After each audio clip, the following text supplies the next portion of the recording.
नमस्कार भक्तजनों, आप सबका आज स्वागत है हमारे रामायण पाठ में।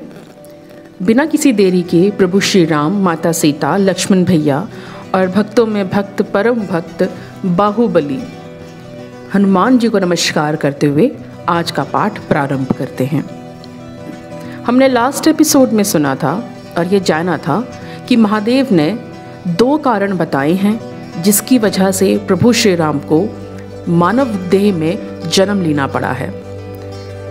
पहला कारण जो सनकादिक ऋषियों को जय और विजय प्रभु विष्णु के द्वारपालों ने जब अंदर नहीं जाने दिया, उनका समय व्यर्थ किया, तब उनके श्राप के कारण जय और विजय को 3 बार राक्षसों के कुल में जन्म लेना पड़ा, जिनके उद्धार का कारण प्रभु श्री राम के जन्म का पहला कारण बना।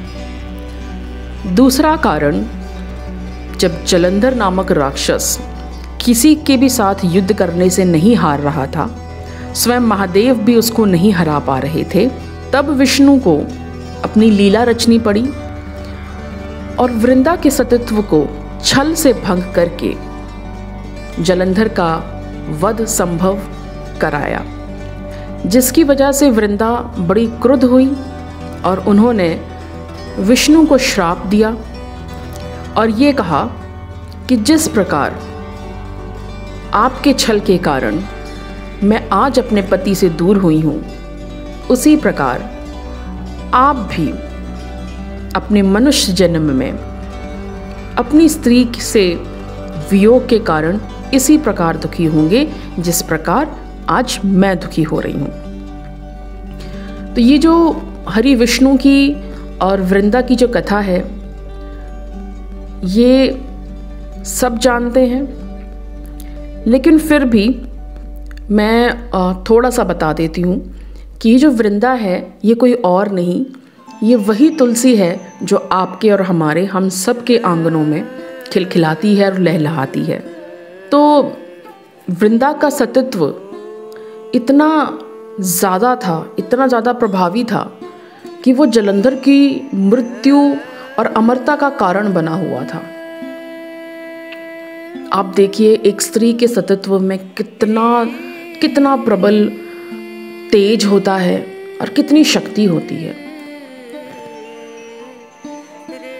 जब किसी भी प्रकार से देवता महादेव स्वयं उस जलंधर रूपी राक्षस को नहीं हरा पा रहे थे, तब हमेशा की तरह महाविष्णु अपनी भूमिका में आए और जग को तारने के लिए उन्होंने अपनी लीला रची। वो छल से जलंधर का वेश बनाकर वृंदा के पास गए और उसका सतीत्व भंग किया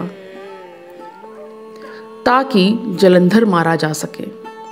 और जैसे ही यहाँ पर वृंदा का सतीत्व भंग हुआ, वैसे ही वहाँ पर महादेव ने जलंधर का सर काट दिया और इसके साथ ही समस्त जगत में खुशी की लहर दौड़ पड़ी कि एक बहुत महाभयानक राक्षस का अंत हो गया। लेकिन इसके फलस्वरूप वृंदा बड़ी क्रुद्ध हुई और उन्होंने भगवान विष्णु को श्राप दिया कि जिस प्रकार मैं अपने पति से वियोग हुआ है और आज मैं रो रही हूँ, उसी प्रकार आपका भी आपकी पत्नी से वियोग होगा और आप भी इसी प्रकार रोएंगे। तो ये दूसरा कारण बना महाविष्णु के जन्म का, जिसकी वजह से श्री रामचंद्र जी ने मनुष्य देह धारण की। आगे चलते हैं। छल करी टारे उता सुब्रत प्रभु सुर कारज कीन, जब ते ही जाने उमर मुश्तब श्राप कोप कर दीन, सियावरी राम राम राम। प्रभु ने छल से उस स्त्री का व्रत भंग कर देवताओं का काम किया। जब उस स्त्री ने यह भेद जाना, तब उसने क्रोध करके भगवान को शाप दिया।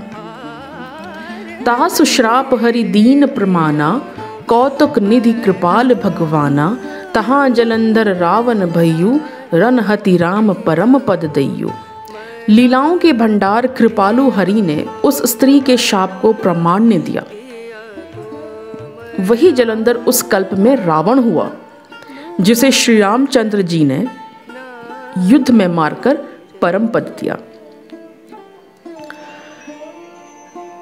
जब श्री हरि विष्णु को वृंदा ने वह श्राप दिया तो उसे बहुत ही खुले मन के साथ और खुले हृदय के साथ भगवान विष्णु ने स्वीकार किया, और यही जलंधर अगले जन्म में जाकर रावण के जन्म में पैदा हुआ। एक जन्म कर कारण एहा, जेहि लगी राम धरी नर देहा, प्रति अवतार कथा प्रभु केरी, सुनि मुनि बरन कभी गनेरी। एक जन्म का कारण यह था जिससे श्री रामचंद्र जी ने मनुष्य देह धारण किया। हे भरद्वाज मुनि सुनो, प्रभु के प्रत्येक अवतार की कथा का कवियों ने नाना प्रकार से वर्णन किया है। नारद श्राप दीन एक बारा, कल्प एक तेहि लग अवतारा, गिरिजा चकत भई सुनि बानी, नारद विष्णु भगत पुनि ज्ञानी। अब याज्ञवल्क्य जी भारद्वाज जी को विष्णु के तीसरे अवतार का कारण बताने जा रहे हैं कि एक बार नारद जी ने शाप दिया था, अतः एक कल्प में उसके लिए अवतार हुआ। यह बात सुनकर पार्वती जी बड़ी चकित हुई और बोली कि हे नारद जी तो विष्णु भक्त और ज्ञानी हैं। तो तीसरा कारण ये बनता है कि नारद मुनि के श्राप के कारण भगवान विष्णु को ये राम अवतार लेना पड़ा। लेकिन जैसे ही महादेव ने माता पार्वती को तीसरा कारण बताया तो माता पार्वती बड़ी हैरान हुई। अब इसमें ध्यान देने वाली बात यह है कि माता इसलिए विचलित हुई क्योंकि नारद जी जो हैं वो माता पार्वती के गुरु हैं। उन्हीं की दीक्षा से और उन्हीं के ज्ञान से माता पार्वती ने शिव को पाया था। ओम नमः शिवाय का मंत्र नारद जी ने ही माता पार्वती को दिया था, जिसकी तपस्या करके माता पार्वती ने भगवान शिव को पाया। तो अपने गुरु के बारे में जब उन्होंने ऐसा सुना तो वो विचलित हो गई और वो कहने लगी कि ऐसा कैसे हो सकता है कि भगवान विष्णु को नारद जी श्राप दे रहे हैं, क्योंकि नारद जी तो स्वयं भगवान विष्णु के बहुत बड़े भक्त हैं और ज्ञानी भी बहुत हैं, तो वो ऐसा कार्य कैसे कर सकते हैं। कारण कवन श्राप मुनि दीन्हा, का अपराध रमापति कीन्हा, यह प्रसंग मोहि करहु पुरारी, मुनि मन मोह अचरज भारी। मुनि ने भगवान को शाप किस कारण से दिया? लक्ष्मीपति भगवान ने उनका क्या अपराध किया था? हे पुरारी, हे शंकर जी, यह कथा मुझसे कहिए। मुनि नारद के मन में मोह होना बड़े आश्चर्य की बात है। माता पार्वती ये नहीं कह रही कि नारद जी को क्या गलत फहमी होगी जिसकी वजह से उन्होंने भगवान विष्णु को श्राप दे दिया, जबकि वो ये कह रही हैं कि लक्ष्मीपति भगवान ने क्या अपराध किया कि जिसकी वजह से नारद जी ने उनको श्राप दिया। और वो कह रही है कि नारद मुनि जो हैं बड़े ज्ञानी हैं, तो उनको कोई ऐसा हो नहीं सकता। ये बड़े आश्चर्य की बात है। तो यहाँ पे हमको माता पार्वती एक बात सिखा रही हैं। वो ये सिखा रही हैं कि एक बार जिसको अपना गुरु मान लिया, जिसको ये सम्मान दे दिया, फिर उस पर अपना विश्वास बना कर रखिए। किसी भी परिस्थिति में उस विश्वास से डगमगाइए नहीं, क्यों फिर भले ही आपके सामने पर ब्रह्म विष्णु जी क्यों ना आ जाएं। तो जब इस प्रकार माता पार्वती ने कहा तो शंकर महादेव क्या कहते हैं? बोले बेहसी महेश तब ज्ञानी मूड न कोई, जेहि जस रघुपति करहीं जब सो तस तेहि छन हुई। तब महादेव जी ने हंसकर कहा, कोई न ज्ञानी है न मूर्ख। श्री रघुनाथ जी जब जिसको जैसा करते हैं वह उसी क्षण वैसा हो जाता है। महादेव जी समझ गए कि माता पार्वती को ये बात वो एक्सेप्ट नहीं कर सकती कि अब मेरे गुरु जी से कोई गलती हुई है, और वो उनकी मनोदशा को समझते हुए उन्हीं के स्वभाव के अनुसार जवाब देते हैं और कहते हैं कि देखिए, ना कोई ज्ञानी है ना कोई मूर्ख, इस संसार में वही होता है जो श्री रघुनाथ जी चाहते हैं। तो नारद मुनि ने अगर कोई श्राप दिया है तो वो भी वह श्री रामचंद्र जी के मनवांछित क्रिया के अनुसार ही दिया होगा। कहूँ राम गुण गाथ भरद्वाज सादर सुनहूँ, भव भंजन रघुनाथ भजो तुलसी तजि मान मद। याज्ञवल्क्य जी कहते हैं, हे भरद्वाज, मैं श्री रामचंद्र जी के गुणों की कथा कहता हूँ, तुम आदर से सुनो। तुलसीदास जी कहते हैं, मान और मद को छोड़कर आवागमन का नाश करने वाले रघुनाथ जी को भजो। यहाँ पे देखिए, इस कहानी में इस वक्त एक साथ 3 वक्ता चल रहे हैं। 3 वक्ता यानी कि 3 बोलने वाले। एक स्वयं महादेव जी इस कथा को कह रहे हैं। महादेव जी ने क्या कहा, इसको याज्ञवल्क्य जी भारद्वाज जी को बता रहे हैं, और याज्ञवल्क्य जी ने भारद्वाज जी को क्या कहा, इसको श्री तुलसीदास जी हमको बता रहे हैं। तो एक साथ 3 वक्ता चल रहे हैं इस रामायण के।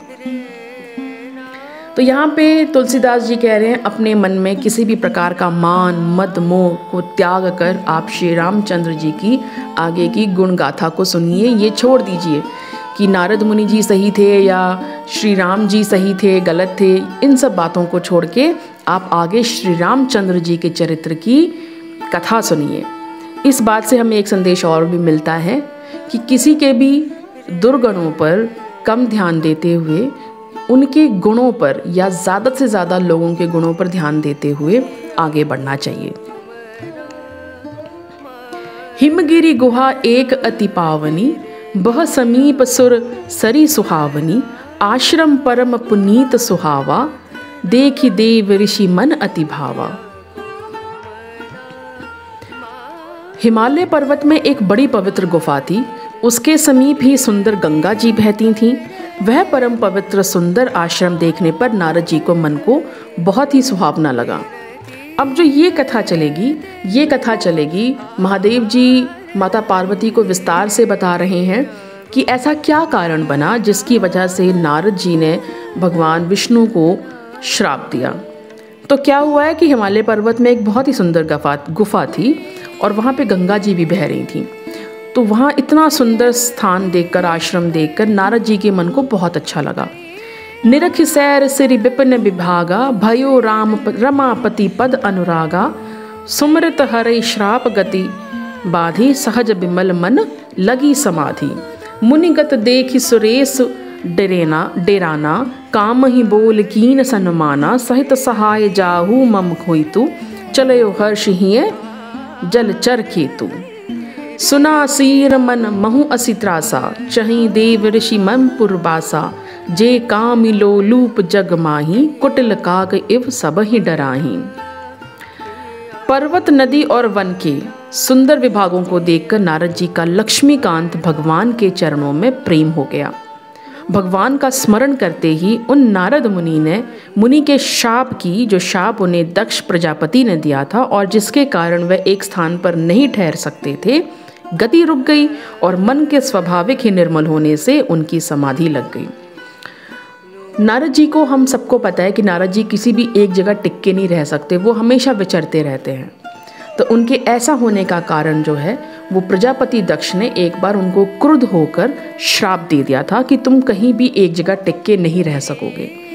लेकिन जैसे ही नारद जी उस पर्वत, हिमालय पर्वत पे पहुँचे तो वहाँ की सुंदरता को देखकर लक्ष्मीकांत भगवान विष्णु के चरणों में उनका ध्यान लग गया। बहुत ही मनोरम सुंदर दृश्य था, उनको बहुत अच्छा लगा, उनका मन लग गया। और वहाँ पे वो जो उनको श्राप लगा हुआ था कि तुम कहीं ठहर नहीं सकते, वो श्राप की गति रुक गई, वो श्राप का प्रभाव कम हो गया। और नारद जी की वहाँ समाधि लग गई, वो ध्यान में चले गए। नारद मुनि की यह तपस्या देखकर देवराज इंद्र डर गया। उसने कामदेव को बुलाकर उसका आदर सत्कार किया और कहा कि मेरे हित के लिए तुम अपने सहायकों सहित नारद की समाधि भंग करने को जाओ। यह सुनकर मीन ध्वज कामदेव मन में प्रसन्न होकर चला। जैसा कि हर बार इंद्र जी करते हैं, जब भी कोई तपस्या करने लगता है तो उनको अपनी कुर्सी का डर हो जाता है और उनको लगता है कि अब उनका जो है सिंहासन जो है वो सामने वाला ले लेगा। तो इसी डर के कारण वो किसी की भी तपस्या को पूरा नहीं होने देते। तो उन्होंने किसको बुलाया? कामदेव जी को बुलाया, क्योंकि कामदेव जी ही जो थे वो नारद मुनि की तपस्या भंग कर सकते थे। उनको बुला के उन्होंने उनकी तपस्या भंग करने के लिए भेजा। इंद्र के मन में यह डर हुआ कि देवऋषि नारद मेरी पूरी अमरावती का निवास राज्य चाहते हैं। जगत में जो कामी और लोभी होते हैं वे कुटिल कौवे की तरह सबसे डरते हैं। इंद्र को वैसा ही लगा कि अमरावती नामक जो क्षेत्र है हिमालय पे, वो जो है नारद जी ले लेंगे तपस्या को सिद्ध करके। तो इसमें एक बात और बताई गई है कि देखिए, जगत में जितने भी लोभी और कामी लोग होते हैं ना, उनको हमेशा ऐसा ही लगता है कि सामने वाला भी लोभी है और कामी है। जैसे वो खुद होते हैं वैसे ही वो सामने वाले को देखते हैं। जब भी कोई आपको संत स्वभाव का व्यक्ति मिलेगा तो वो आप चाहे अपने मन में कितना भी कुटिल विचार रख रहे होंगे, वो आपके बारे में अच्छा ही विचार रखेंगे, आपके बारे में अच्छा ही सोचेंगे। लेकिन जो कुटिल लोग होते हैं, क्योंकि वो खुद कुटिल होते हैं तो उनको लगता है सारी दुनिया भी कुटिल है। उसी प्रकार इंद्र भी लोभी है, उसको भी राज सत्ता का हमेशा लोभ रहता है। तो इसीलिए उसे हमेशा ये डर रहता है कि जो भी तपस्या कर रहा है, जो भी पावर्स गेन कर रहा है, वो कहीं मेरा राज्य सत्ता ही तो लेने के लिए पावर्स गेन नहीं कर रहा। आगे तुलसीदास जी कहते हैं, सूख हाड़ ले भाग सठ स्वान निरेख मृगराज, छीन ले जन जान जड़ तिमि सुर पत ही न लाज। सियावरी राम राम राम, मेरे प्रभु राम राम राम। जैसे मूर्ख कुत्ता सिंह को देखकर सूखी हड्डी लेकर भागे और वह मूर्ख यह समझे कि कहीं उस हड्डी को सिंह छीन न ले, वैसे ही इंद्र को नारद जी मेरा राज्य छीन लेंगे ऐसा सोचते लाज नहीं आई। अब आप एक बात देखिए, कितना सुंदर कंपैरिजन दिया है, कितना सुंदर एग्जाम्पल दिया है कि कहाँ कुत्ता और कहाँ शेर। कुत्ता हड्डियाँ चबाता है और शेर सिर्फ मांस खाता है, वो भी ताज़ा, अपना शिकार किया हुआ। लेकिन फिर भी क्योंकि कुत्ता दूसरों की हड्डियाँ चुरा के भाग जाता है, तो उसको ऐसा लगता है कि ये शेर आ गया है, ये भी कहीं मेरी सूखी हुई हड्डी लेके ना चला जाए। जबकि उसको ये नहीं पता कि सिंह कभी भी तुम्हारी सूखी हुई हड्डी तो खाएगा ही नहीं।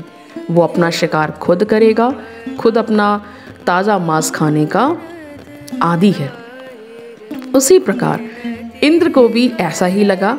तो इसके लिए तुलसीदास जी कहते हैं कि ये सोचते हुए इंद्र को लाज भी नहीं आ रही कि नारद जी जो एक ऋषि हैं, उन्हें आपका राज्य क्यों चाहिए होगा। ते ही आश्रम ही मदन जब गयु, निज माया बसंत निर्मयु। कुसुमति बिबद बटप बहुरंगा, कूजहि कोकिल गूंजहि भृंगा। चली सुहावनी त्रिबद बयारी, काम कृसान बड़वान हारी। रंभादिक सुरी नारी नबीना, सकल असमसर कला प्रबीना। करही गान बहुतान तरंगा, बहुविधि क्रीड़हि पानी पतंगा। देखि सहाय मदन हर्षाना, कीन सी प्रभु पुनि प्रपंच विधि नाना। काम कला कुछ मुनि न व्यापी, निज भयों डरेओ मनोभव पापी। सीम की चाँप सकई को तासु, बड़ रखवार रमापति जासु। जब कामदेव उस आश्रम में गया तब उसने अपनी माया से वहाँ वसंत ऋतु को उत्पन्न किया।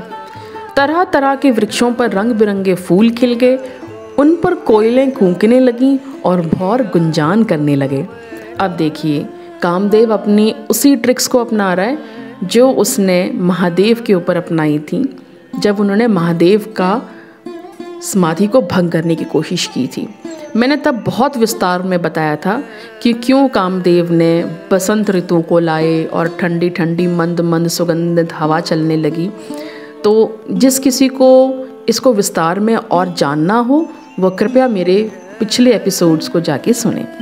तो हम आगे यहाँ चलते हैं। तो कामदेव ने क्या किया, बसंत ऋतु को ले आए और वृक्षों पर तरह तरह के फूल खिल गए और कोयलें कूकने लगी, मतलब आसपास बहुत ही सुहावना जो है उन्होंने दृश्य कर दिया।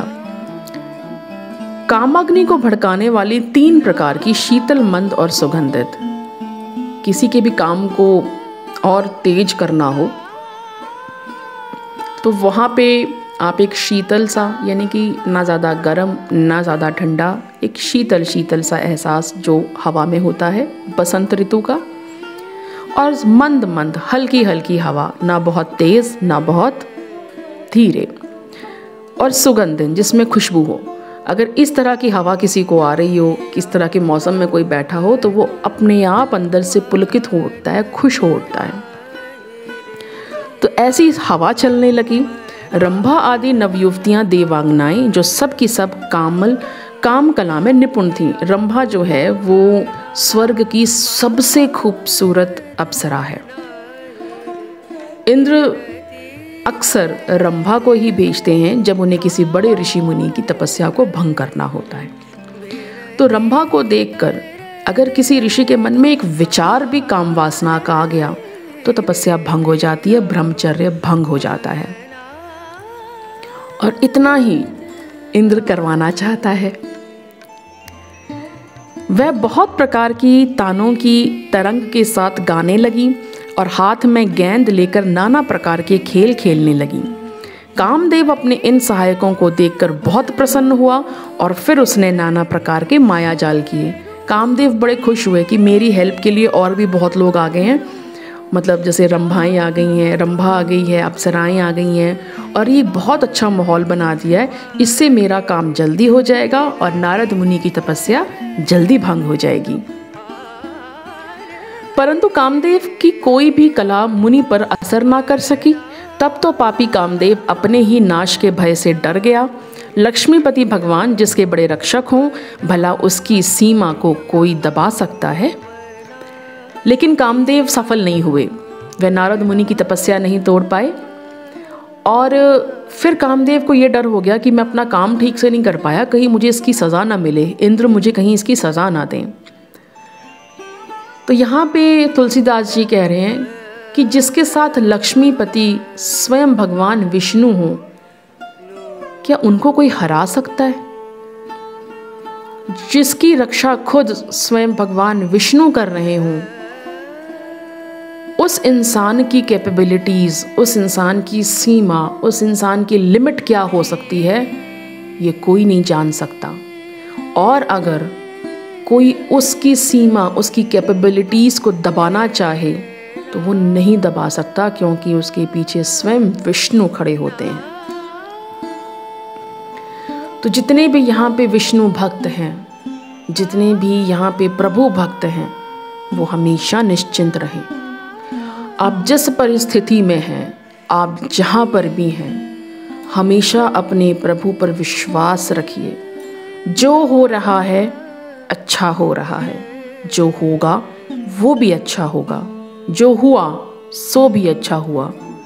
कुछ तो हमारे प्रारब्ध होते हैं जिसकी सज़ा, जिसका कर्म हम भुगत रहे हैं,